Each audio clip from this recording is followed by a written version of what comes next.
صدري ويسر لي أمري واحلل عقدة من لساني يفقهوا قولي. سبحانك لا علم لنا إلا ما علمتنا إنك أنت العليم الحكيم. وصلى الله على خير خلقه سيدنا مولانا محمد النبي وعلى آله وصحبه أجمعين إلى حضرة النبي محمد المصطفى رسول الله صلى الله تعالى عليه وسلم وآله وصحبه الكرام ومشايخنا. الفاتحة.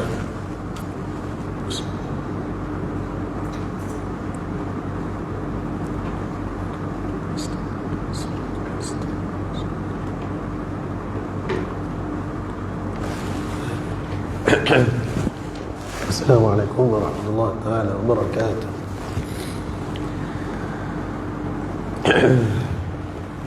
Khabar semua sihat? Saya tak apa-apa sihat. Suara pun tak ada ni sebenarnya. Kurang sihat. Jadi tak apalah, kita teruskan hari ini. Cumanya yang pertama, kita tak buka lagi lah kitab tu. Ramai tak ada pula. Jadi hari ni kita buat soal jawab je lah. Memandangkan suara saya pun tak pun nak ada, ya. Jadi kita soal jawab je hari ni. Kita pulang lah. Nak tanya pasal puasa ke, apa-apa saja boleh disoalkan, insya-Allah. Jadi mudah-mudahan insya-Allah Allah panjangkan umur kita semua, dapat kita berjumpa dengan Ramadan yang beberapa hari saja lagi. Tak sampai seminggu, mungkin 6 hari. Yang mana Ramadan adalah madrasah, sekolah pendidikan untuk kita menjadi hamba Allah yang sebenar-benar hamba, untuk kita rebut peluang mengenal Tuhan dengan sebenar-benar kenal di bulan Ramadan. Kerana bulan Ramadan adalah hadiah untuk kita semua. Hanya ada 1 bulan sahaja di dalam setahun yang mana pahala digandakan. Semua apa sahaja perbuatan baik yang kita buat, semuanya Allah Ta'ala akan gandakan. Di mana bulan yang penuh dengan pengampunan Allah, bulan yang penuh rahmat, bulan yang penuh berkat. Tak ada bulan lain. Jadi peluang yang ada sekiranya Allah Ta'ala takdirkan kita masih lagi hidup, sampailah Ramadan yang akan datang ini, dipergunakanlah peluang yang ada dengan sebaik-baiknya, kerana itu sahaja peluang untuk kita dalam menumpukan sepenuhnya perhatian, tumpuan hati kita kepada Allah Subhanahu wa Ta'ala. Bulan yang mana Allah Ta'ala hadiahkan juga dalam bulan tu, ya, ganda lagi. Bulan tu pun dah hadiah, ada lagi pula hadiah dalam bulan tersebut, iaitu 10 malam terakhir Lailatul Qadar, yang mana tak akan dapat pada bulan-bulan yang lain. Jadi insya-Allah kalau ada soalan boleh tanyalah. Banyak pun tak boleh. Kalau lama cakap kan dengar angin je, suara tak ada.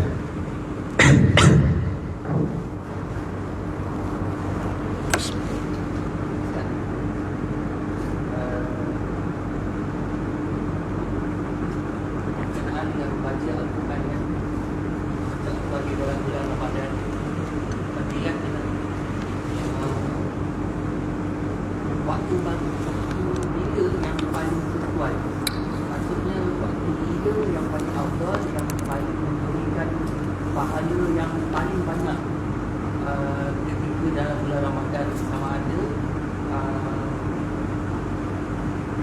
sebelum berbuka, selepas berbuka, dalam solat ke, ataupun di luar solat.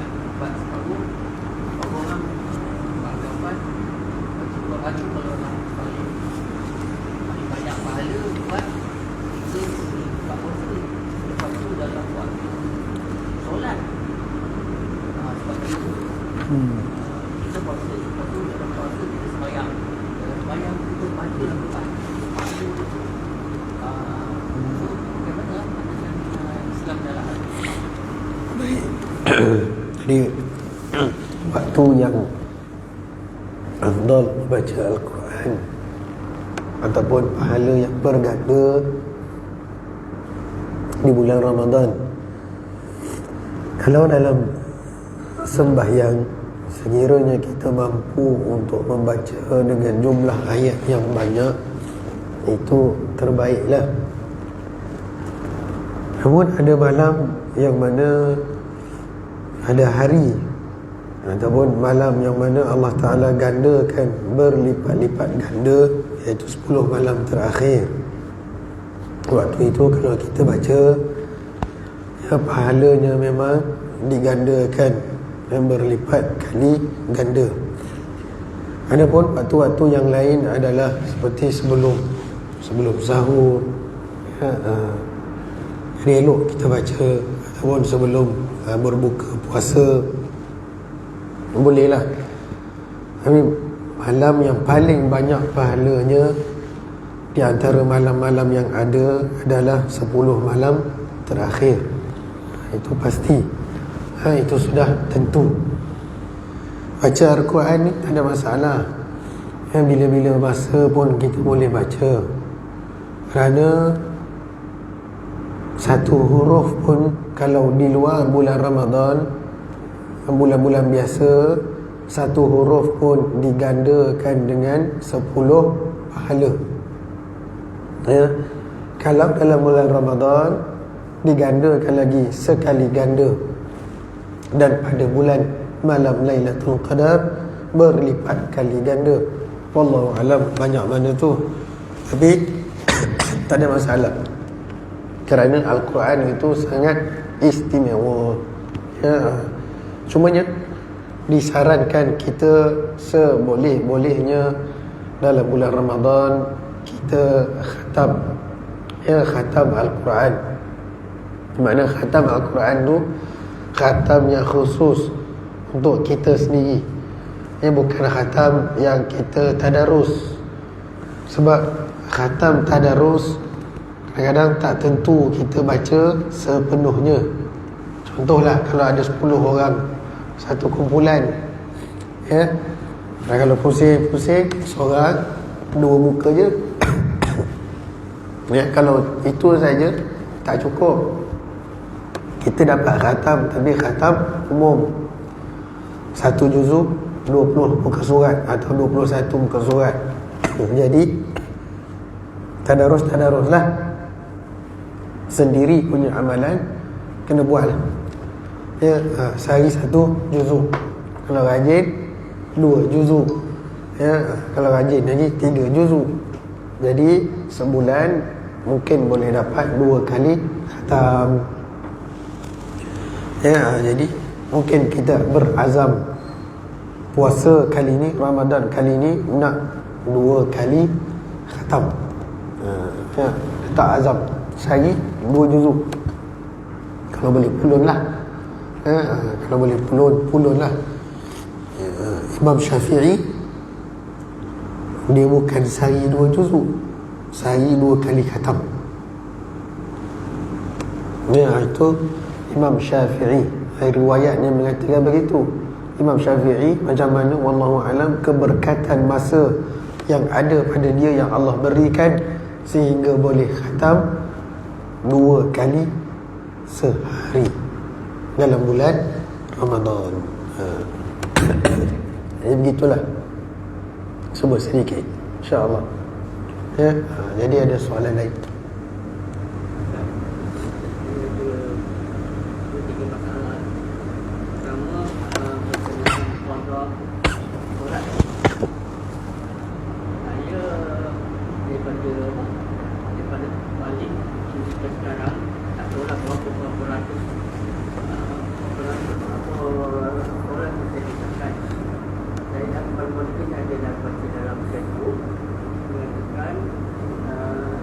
haram melakukan apa merasa menunaikan solat sunat jika solat fardu tak berada di qada.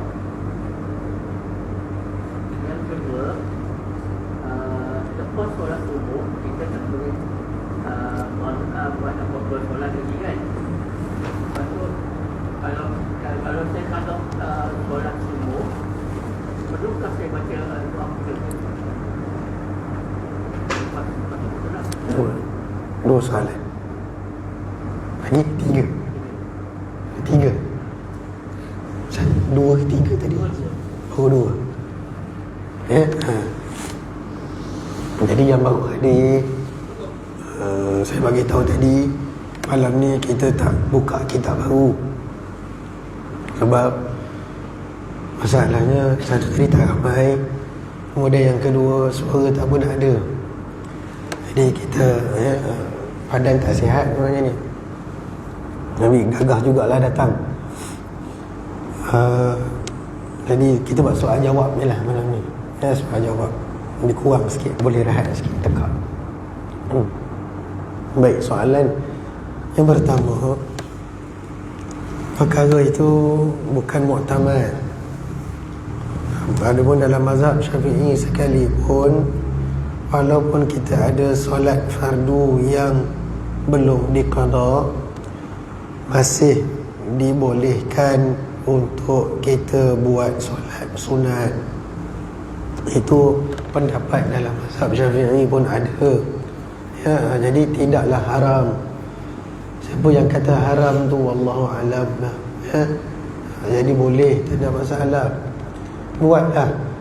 Kan kita dah bagi tahu sebelum ni, dengan syarat berazam untuk tidak meninggalkan terus menggantikan sembahyang yang tertinggal. Adapun ada juga sebahagian tok guru yang ajar sekurang-kurangnya sehari kita ada ganti satu waktu. Jangan tinggal terus. Solat banyak tertinggal, azam nak ganti, kerana kesilapan dulu, kejahilan kita dulu, sekurang-kurangnya sehari satu waktu, sekurang-kurangnya cukuplah. Kalau mampu lebih. Tapi nak buat solat duha, nak tarawih, itu tak ada larangan. Kerana siapa yang buat solatnya sah dan mendapat pahala, walaupun dia sembahyang sunat sambil fardu dia belum digantikan habis. Kerana waktu qada sembahyang dia dikategorikan di dalam waktu muwassa'.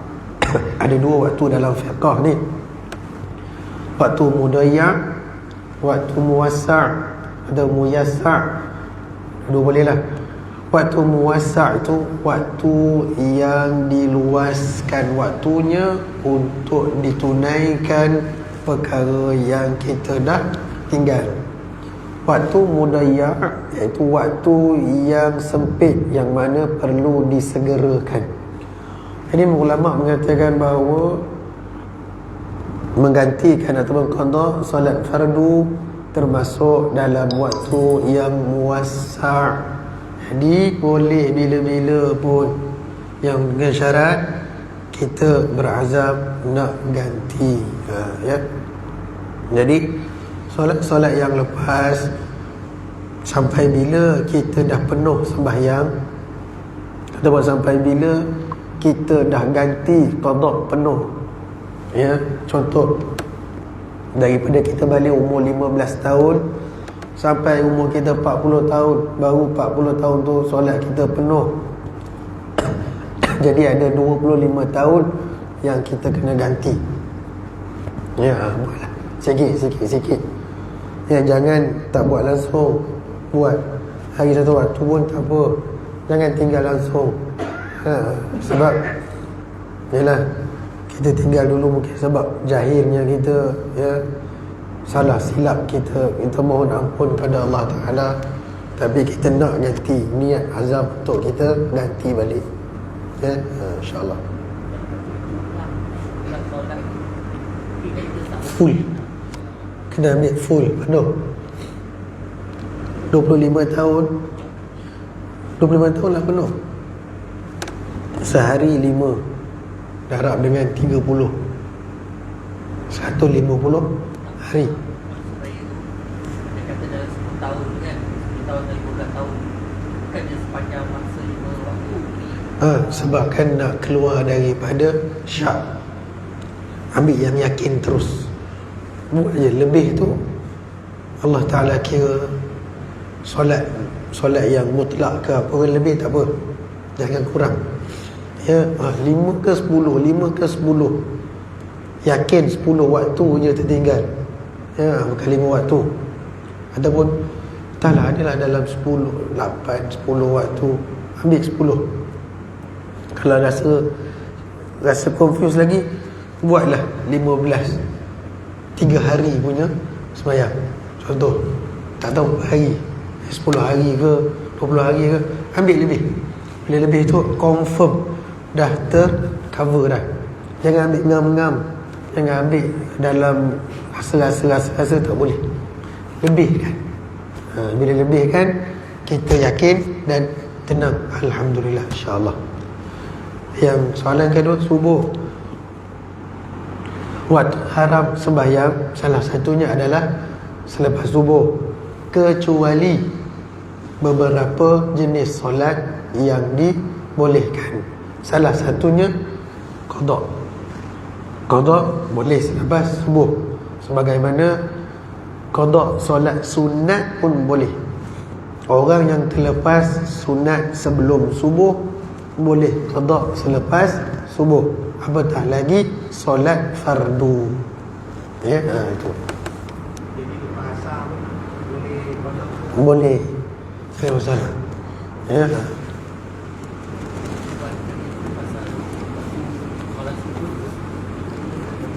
Kalau kunut macam biasa. Sebab itu subuh, walaupun kita sembahyang pukul 10 pagi subuh, kunut juga. Kunut juga. Sebab itu untuk subuh. Ya. Dalam satu hari, kalau kita nak solat zuhur yang katakan, kita nak buat 10 kali boleh tak? 10 kali zuhur sehari, 5 waktu. Ya, jangan buat 10 zuhur, ambil sehari punya sembahyang. Subuh, zuhur, asar, maghrib, isyak. Ya. Kalau mampu, tambah lagi, maknanya 2 hari. Sehari kita qada untuk 10 waktu, untuk 2 hari punya. Ya, jadi bila tu kena buat jadual. Rasanya ada orang jual. Jadi lepas sembahyang pagi tu, kita buat qada dulu. Masuk asar ke kan? Waktu asar. Qada asar, Masuk maghrib.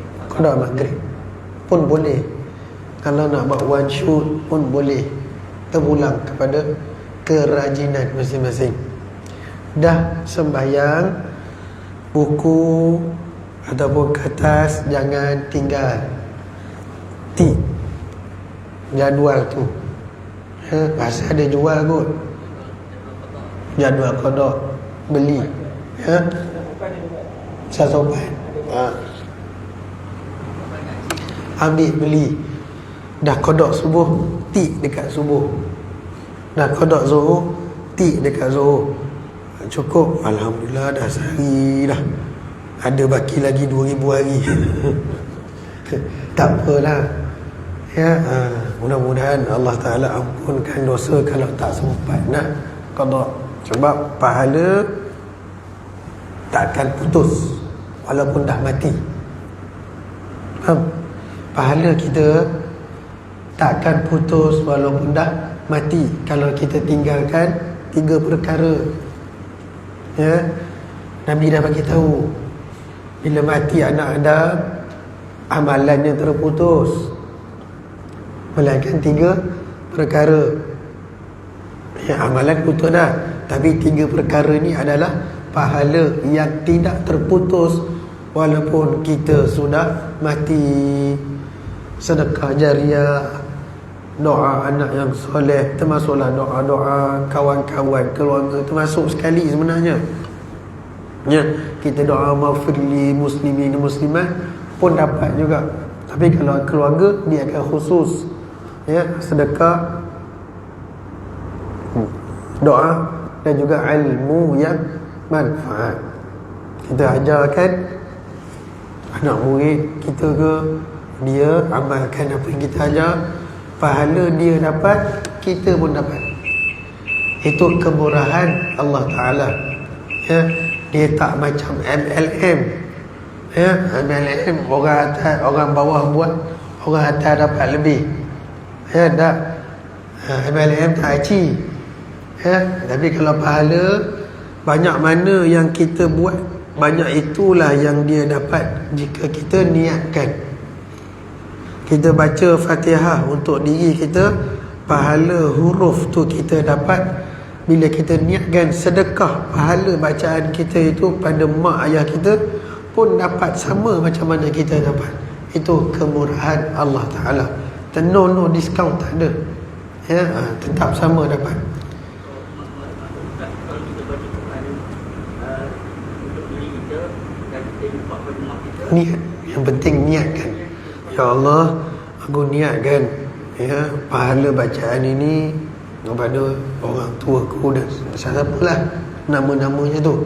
kita dapat mak kita pun dapat. Ya, sekali baca 10 nama, 10 tu dapat. Itu matematik Allah Ta'ala. Kalau kita bagi RM1, dia seorang-seorang je lah dapat, orang lain tak dapat. Itu Allah Ta'ala punya sifat pemurah, maha pemurah. Kita dapat 10 lagi dapat bila kita niatkan, sama je dapat, ya. Yakin dapat, insyaAllah. Ada soalan lain? Macam puasa kan, puasa orang yang telah meninggal, mak atau ayah kita telah meninggal dunia, kita sebagai makhluk kita boleh mengganti ataupun memotong puasa gantilah. Adakah solat pun kita boleh buat begitu? Kita tolong potongkan solat puasa Menggantikan puasa sembahyang untuk orang yang dah mati tidak dikhususkan, ataupun sampai ada yang kata tak diharuskan pun, hanya perlu membayar fidyah sahaja, ya. Bayar fidyah sembahyang ke puasa ke, ya. puasa boleh kita batalkan puasa mak kita yang telah meninggal. Boleh, tapi itu khilaf, ya. Tidak diamalkan. Yang diamalkan adalah kita bayarkan fidyah sahaja, bayar fidyah saja, ya. Yang itu bayar fidyah itu untuk menggantikan puasa yang tertinggal. Fidyah itu sebagai ganti, ya, fidyah. Tapi kalau anak tu ataupun waris tu tak mampu nak bayar fidyah, dah lah puasa tak puasa mak kita. Pasal dia tak wajib ganti puasa. Yang wajibnya fidyah. Fidyah tak banyak, ya. Contoh 10 tahun 10 hari tak ganti-ganti, ya. Maknanya dia ada tertinggal puasa 10 hari. Selama 10 tahun dia tak ganti. Sebab bila dia dah ganti, fidyah akan stop, ya. Fidyah akan stop bila orang itu dah ganti puasa. Selama mana dia belum ganti puasa, fidyahnya terus berjalan. Baik, 10 hari ini contoh. 10 hari puasa yang dia tertinggal, maka kalau 10 tahun dia akan ganda lah, ya. Tahun pertama 10, 20, 30, 40, 50, 60, 100 hari. Fidyah dia 100 hari. Sebab dia berganda, ya, dia ganda. Tahun pertama 10, tahun kedua jadi 20, tahun ketiga jadi 100 hari. Ya, fidyah berapa? 1 mud, 1 cupak. 1 cupak hampir bersamaan 675 gram. 1 cupak 675 gram. Sekilo beras berapa sekarang? Sekilo RM4, separuh RM2, katakanlah RM3 lah. 675 RM3. RM3 darab dengan 100, RM300. Tak ada duit, waris langsung tak ada duit, pinjam lah. Boleh pinjam. Lebih baik pinjam daripada hutang fidyah berjalan. Faham? Contoh. Tapi kalau orang dah mati, habis cerita. Orang dah mati, banyak tu je lah. Faham? Selama mana tu. Tapi kalau orang hidup, dia hidup lagi, tapi puasa dia tak ganti, fidyah tak bayar.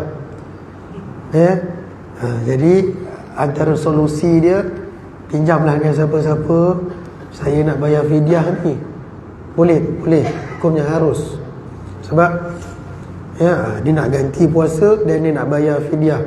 Sebab kalau dia tak bayar fidyah, berjalan fidyah tu. Jadi bila dia pinjam dengan orang tu je. Jadi hutang dia dengan orang tu je lah. Hutang fidyah dia terbayar, tertunai.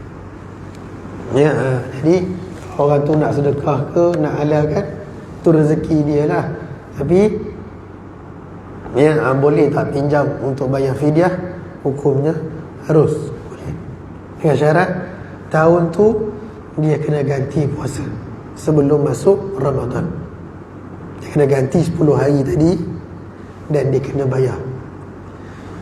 Baik, satu. Kalau dia bayar, tahun tu dia bayar tapi tak ganti, macam mana? Dia akan jadi setahun. Maknanya dia akan jadi 10 balik. Faham tak? Puasa dia tak ganti, fidyah dia bayar. Jadi fidyah tu hanya 10 hari je lah. Faham? Ini dia dah bayar dah ni. Wajib. Ya. Kalau dia bayar fidyah saja, puasa tak ganti, next fidyah dia akan jadi reset balik 10 hari. Yang 100 hari ni dia dah bayar dah, tapi puasa tetap tak ganti, dia akan jadi 10 hari balik. Yang nak mengganti ni orang tua, tak berdaya. Sebab itu golongan yang wajib qada tanpa fidyah, golongan yang wajib qada beserta fidyah, golongan yang wajib fidyah tanpa qada. Dia ada banyak golongan ni. Golongan yang tak payah qada, tak payah fidyah. Siapa? Golongan yang tak payah qada, tak payah fidyah. Siapa? Orang gila lah. Orang gila tak payah qada, tak payah fidyah. Yang lagi ajib, apa, orang kata apa, ajaibnya, dia gila time Ramadan je. Asal masuk maghrib je sudah dah gila lah. Maghrib awal Ramadan dia gila. Maghrib nak raya besok sihat. Parah tu. Kalau ada macam tu, Masya Allah. Tak nak jumpa lagi. Tapi kalau yang gila sekejap ada. Gila sekejap, sehari 2 hari, dia kena qada lah. Kalau sebulan dia gila, tak kena. Ada soalan lain?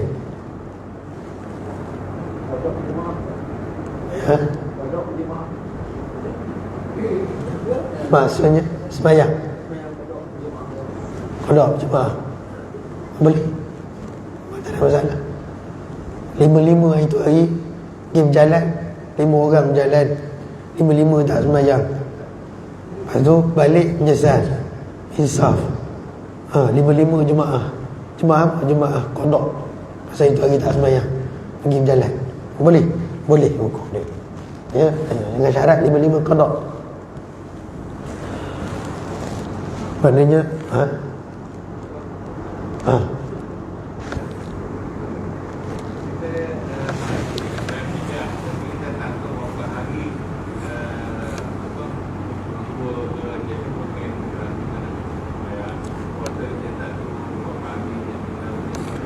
kena ambil penuh sebulan terus. Ya, contoh mungkin orang tua kita sakit dah 5 tahun.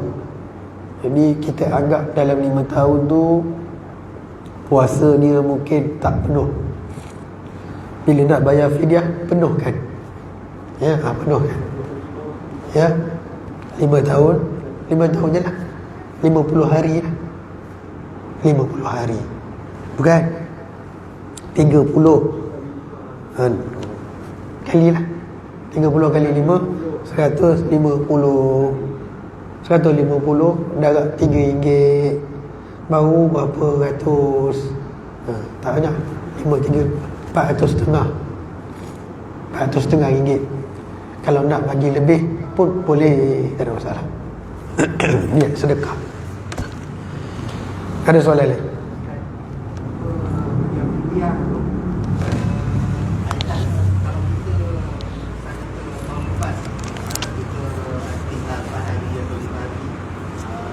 Tapi kita dah ganti kan, apakah kita perlu bayar fidyah kan?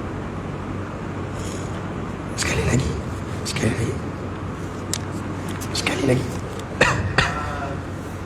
Kita tinggal puasa.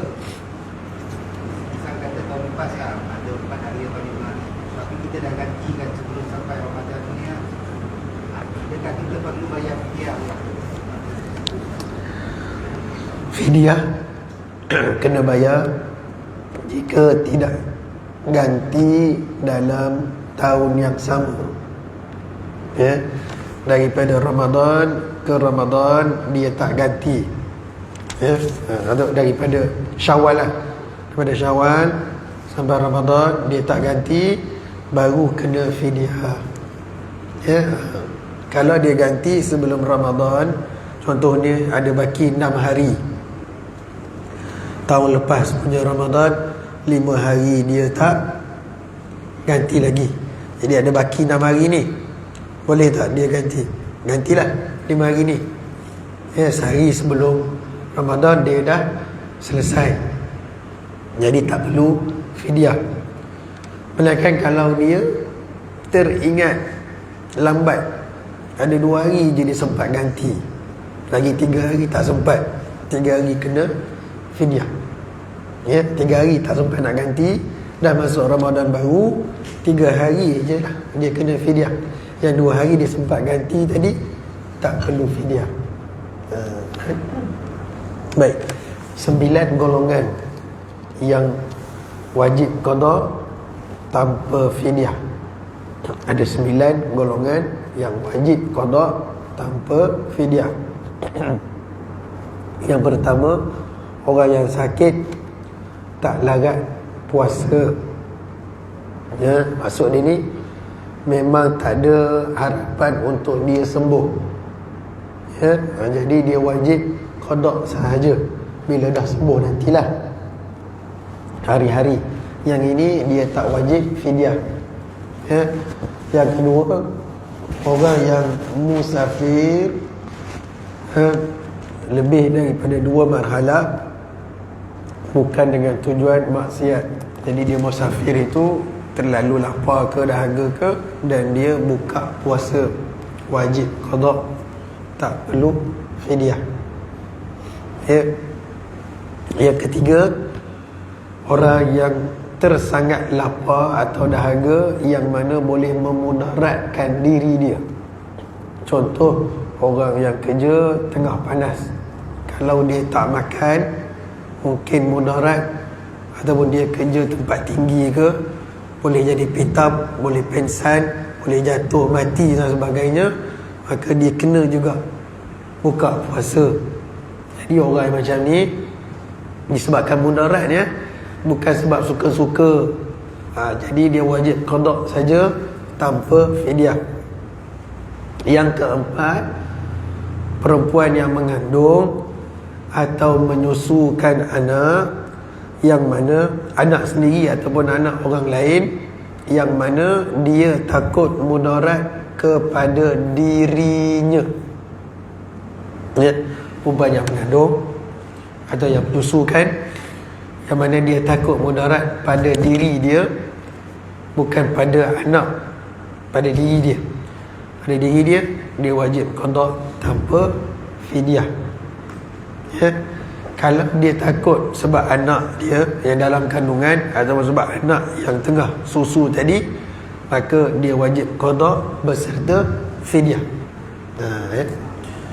Golongan yang kelima, perempuan yang haid dan nifas, wajib qada sahaja, tak payah bayar fidyah walaupun dah terlepas Ramadan.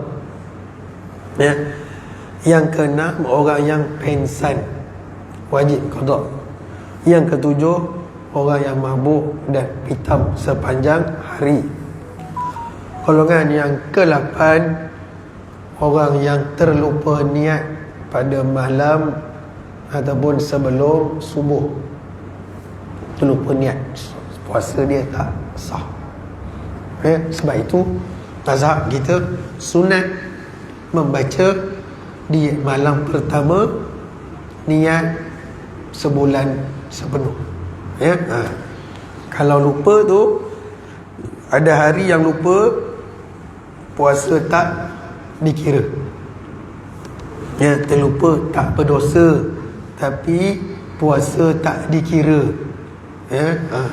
Kena qada walaupun dia berpuasa, tapi sebab lupa niat, tak apalah, terlupa niat, nak juga puasa, tak nak makan, tak nak minum, teruskan.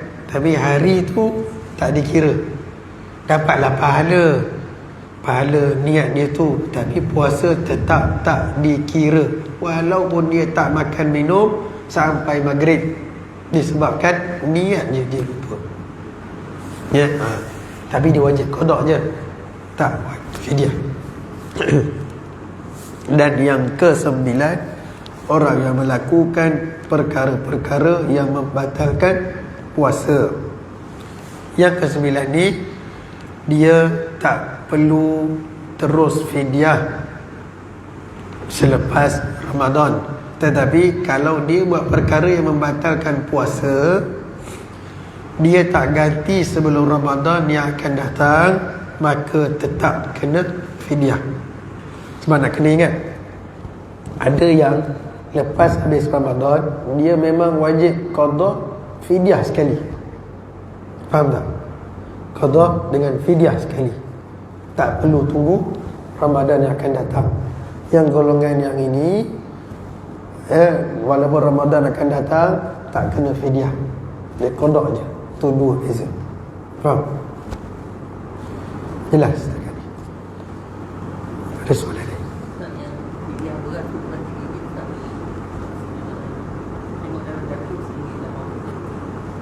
Itu kiraan. Kalau yang semasa RM1.80 terpulang lah, pasal dia kira sekilo kan. Betul lah, 1 jopak 675 gram. Kalau RM1.8 genapkanlah RM2, senang. RM2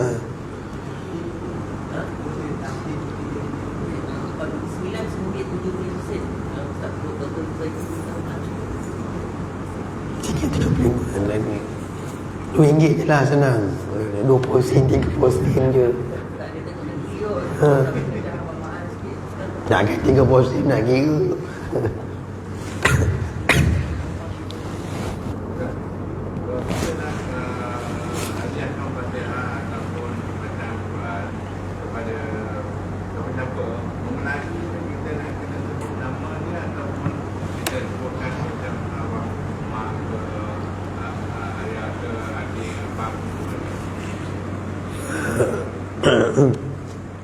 Kalau ada 2 orang mak, kena sebut dua-dua nama lah. Kalau ada seorang je mak, sebut arwah mak pun dah boleh dah memadai. Ya, kalau ada yang khusus, sebut khusus. Kalau itu je yang ada, sekadar arwah, kita niatkan arwah mak, arwah ayah. Tapi sebaik-baiknya, afdalnya sebutlah nama beserta nama. Ya, Nabi baca, ya Allah, aku niatkan pahala bacaan aku ini kepada arwah mak, ya, fulanah, ya, binti fulan, ya, arwah ayah ke fulan bin fulan, arwah abang ke fulan bin fulan. Jadi sampailah pahala tu, insya-Allah. Ini amalan para ulama. Dan ada dalil, bukan tak ada dalil, ada dalilnya. Ya. Kita lakukan kubur, kita niatkan bagi kepada seluruh penghuni kubur. Semua dapat. Semua dapat kan? Semua dapat. Itu pemurahnya Allah Ta'ala. Ya. Bila kita sampai Assalamualaikum ya ahlad diyar, insyaAllah bina lakum lahikun. Kan? InsyaAllah kami akan turuti kamu semua selepas ni. Ya, syai'ulillah Fatihah, sedekahlah kepada. Jadi pahala tu, bacaan kita tu, semua yang kawasan dalam kubur tu semua dapat. Ahli diyar tu, ahli kubur tu, semua dapat pahala yang kita sedekahkan tadi. Okay? Tapi saya baca dalam kitab suci, penghuni kubur tu dia dapat dekal Fatihah dari kita kan. Tapi tu dia mendoakan kesejahteraan kita. Betul. Dia orang hidup, dia mati. Mati ke dia orang tu? Mati ke hidup? Orang dalam kubur mati ke hidup? Hidup. Ya. Mana dah mati? Kan alam barzah, hidup di dalam alam barzah. Siapa yang kata dia orang tu mati? Ya, mati itu sebab terputus dengan dunia, meninggal dunia. Tapi hakikatnya hidup. Ada satu hadis sahih ataupun hasan yang mana Nabi SAW bersabda, istanatha, maknanya orang yang dalam kubur itu dia menunggu-nunggu dan dia tahu siapa yang ziarah dia. Orang dalam kubur kita tak nampak lah, sebab yang kita nampak tu mata kepala memang tak ada apa. Ya, ibarat kata macam cermin, orang nampak kan tak nampak.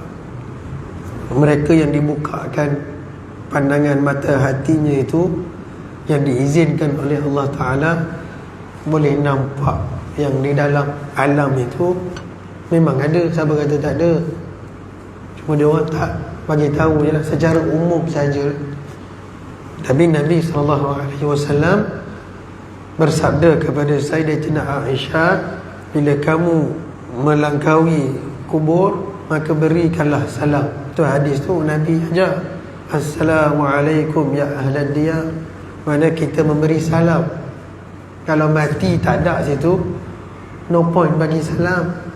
Tapi Nabi ajar supaya kita bagi salam. Mereka mendengar dan menjawab. Cumanya kita tak terbuka lah mata, telinga yang batin itu. Kalau kita pergi kubur mak, Assalamualaikum mak, Waalaikumsalam mak, jangan no kita. Tapi dia tahu, dia nampak, dia jawab. Nak kita pula pergi sebelah dia nanti. Mak, ya, tak boleh. Jadi sebab itu Nabi SAW menyuruh kita ziarah kubur itu untuk ambil pengajaran. Dan Allah Ta'ala kata, janganlah kamu sangka mereka yang mati fi sabilillah itu mati, bal ahya'un 'indallah, bahkan mereka itu hidup di sisi Allah Ta'ala. Jadi mereka tak mati, hidup. Jadi sebab itu ulama banyak mengamalkan ziarah orang-orang alim, para salih, ya, pergi sana itu sebab mereka itu bila nampak kita mendoakan untuk kita.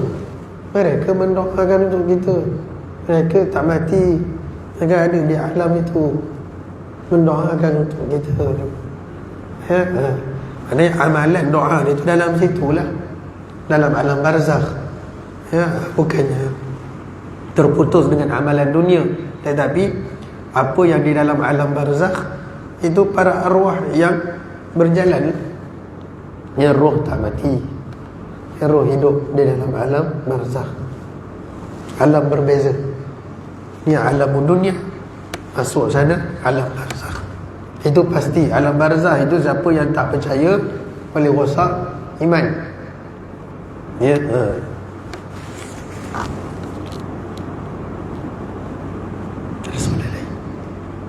lama-lama cakap nanti tak keluar suara. Tak buat sihat. Ya.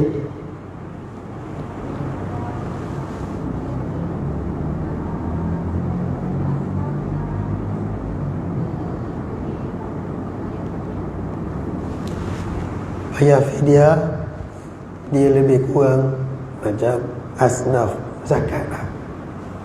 Asnaf zakat, kalau kita tengok dalam kitab Siyarus Salikin, daripada 8 golongan itu dipecahkan lagi. Ya, 8 golongan dipecahkan lagi. Jadi banyaklah, sesiapa saja yang kita rasa dia berhak menerima, kita bagilah. Ya, tak kisahlah siapa-siapa pun. Ya, orang susah ke, orang yang ada hutang ke, ya, siapa lagi, orang yang mengajar agama ke, yang mana yang tidak bergaji, macam guru-guru pondok, tok-tok guru yang sepenuh masa dia mengajar agama pun boleh. Ya, kaum kerabat kita yang susah ataupun ada yang ada hutang, dia macam zakat dia lebih kurang. Ya, macam zakat je, boleh bagi kat siapa-siapa pun. Ya, sebaiknya carilah tempat yang boleh kita bagi ataupun direct dengan orang yang boleh kita bagi. Namun ada sebahagian ulama katakan elok gantikan duit itu dengan beras. Maknanya ada beras, ada duit, buat pertukaran. Ya, orang yang nak terima fidyah ni atau orang yang nak bagi fidyah ni, boleh tak bagi pakai duit bayar fidyah? Ya, jadi pendapat yang utama sebenarnya tak boleh. Fidyah kena pakai beras, kena pakai beras. Tapi boleh tak digantikan dengan duit? Sekiranya susah, maka boleh, dikira boleh. Ya, digantikan dengan itu boleh. Sebab tu kadang-kadang madrasah dia ada cara bayar fidyah dia. Kita bagi dia duit, tapi yang tukang sorong tarik beras tu, ya, yang ni dia sorong tarik beras. Beras kan banyak. Jadi kalau dah 100 hari 675 gram darab 100, dah 67,000 berapa kilo, 600 kilo beras. Nak pikul 600 kilo beras lah jenuh. Ya. Jadi sebab itu dia sorong tarik. Satu troli tu ada 100 kilo. Jadi kira berapa kali nak sorong tarik. Duit dia dah bagi dah. Tapi yang uruskan fidyah tu yang ni lah, yang tu orang buat ni. Itu cara tradisional punya buat lah. Ya, akad dia ada akad. Fidyah kena ada akad. Zakat tak perlu akad. Ya, bukan tak perlu langsung, maksudnya kalau tak ada akad, sekadar niat, dikira tak bayar zakat, dikira. Contoh, ambillah duit ni dalam hati kita sebenarnya ini zakat kita, tapi kita tak lafazkan pun. Walaupun tak lafazkan, tetap dikira sebab niat kita tu, duit tu sebagai zakat yang kita keluarkan. Ya. Walaupun kita transfer, transfer kat sekian-sekian, ni duit zakat. Walaupun kita tak sebut, ambil lah duit ni buat. Ya. Tapi nak sebut tu lagi baik lah. Ni zakat saya, apa ambil lah. Sekadar itu saja pun dah memadai, dah dikira dah kira valid lah. Ada soalan lain? Macam zakat kalau kita mau potong gaji, yang kita niatkan tu untuk kali pertama lah. Bila bulan yang berikutnya tu, macam mana bukan bulan berikutnya dia terus potong dari gaji. Boleh tu potong je.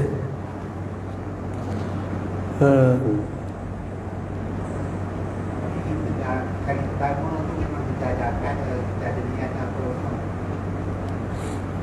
Itulah dia fiqh moden. Dia pakai fiqh mu'asarah. Kalau tutup guru tak setuju. Namun memang tak kita pergi berjawab zakat kan, orang kawan kita kan, yang terdapat kita di income kita, pendapatan kita tinggi dulu. Okey, cikgu zakat 100. Okey, potong lagi gaji lah. First time dia lah yang zakat, lepas tu kita boleh dapat gaji. Tak payahlah Sebaiknya tak payah auto debit. Sebaiknya tak payah auto. Sebaik-baiknya boleh je kan? Boleh kan? Kita set tak nak auto apa? Auto debit. Boleh. Sebaik-baiknya. Tapi kalau dah berlaku macam tu, tak apalah, niat je lah. Mana niat yang pertama tu dikira lah. Itu fiqh moden. Itu tok guru. Sebab yang bawa usul gaji apa, zakat gaji adalah ulama moden. Tak payah sebutlah. Tahun 70-an ke 80-an zakat gaji ni baru timbul. Kalau ikut betul, mana ada zakat gaji, zakat simpanan. Sebab zakat gaji tak tentu lagi kita tak guna duit tu, tahu-tahu dah kena potong. Ada haul tak cukup, nasab tak cukup, dah kena potong. Sebab dalam setahun tu kita tak tahu apa yang berlaku pada diri kita. Duit tu tak semestinya cukup nasab dan haul. Sebab zakat perlu nasab dan haul dikira. Kalau tak cukup itu, tak perlu zakat. Tapi ini dah potong siap-siap tu. Kita pulang lah. Kalau kita yang faham, yang mengaji ni faham lah. Walaupun 10,000 gaji 10,000 sebulan, tapi ada masa kereta rosak ke, rumah terbakar ke, tak cukup juga simpanan tu setahun. Banyak benda-benda yang kita pakai ke lain. Faham? Daripada gaji tu. Sebab gaji tu sebenarnya upah. Faham? Upah tak dikenakan zakat. Sebab kita bekerja, kita dapat gaji equals upah. Faham? Jadi yang mana perlu zakat? Simpanan. Zakat simpanan yang tak terusik. Itulah betul guru tak setuju. Pulanglah kan. Nanti orang tengok, ni kualitas dia lah. Itu je lah kita tahu. Tapi boleh. Itulah bagi tahu tadi. Bila dah dipakai oleh seorang yang digelar ulama tadi tu, ulama moden tadi tu, diusulkan sampai satu dunia pun pakai, buat macam mana? Kan? Walaupun tok guru sanggah sekalipun, dia kona kau lain. Saya tak ada. Sebab syarat haul dan nasab tu kena tengok betul-betul cukup tak cukup. Kalau nisab dia, haul dia cukup, okey. Walaupun gaji 10,000, tapi nisab dia tak cukup. Nisab tak cukup, haul setahun lah kan. Tapi nisab tak cukup, boleh ke kena zakat? Macam mana pula nak potong zakat gaji, zakat simpanan pun nak kena lagi? Patutnya zakat satu simpanan je. Kenapa nak kena zakat gaji? Okey, kalau tak kena zakat gaji, nanti kena income tax lagi tinggi. Tak apalah, kalau poin itu yang diguna pakai, terpulang lah. Kan? Income tax pun pakai haul. Income tax pun tengok kita punya risik, makan bil air, bil api, tolak. Ini kan pula zakat. Allah alam.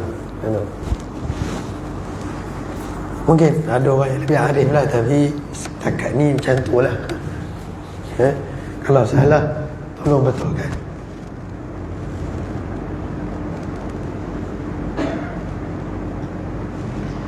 Bismillah, syukur dah. Kan langsung tak ada suara kan. Sampai sini dulu ya. Allah subhanahu wa ta'ala alam. Minta siapa standby jadi imam. Suara tak ada. Alhamdulillah rabbil alamin, wassalatu wassalamu ala asyrafil mursalin wa ala alihi wa sahbihi ajma'in. Allahumma dha alaina ala arifin wa abil mursalin. Subhanallahil azim, subhanallah bihamdihi, nastaghfiruka wa natubu ilaik. Wa sallallahu ala khairi khalqi sayyidina. Al-Fatiha.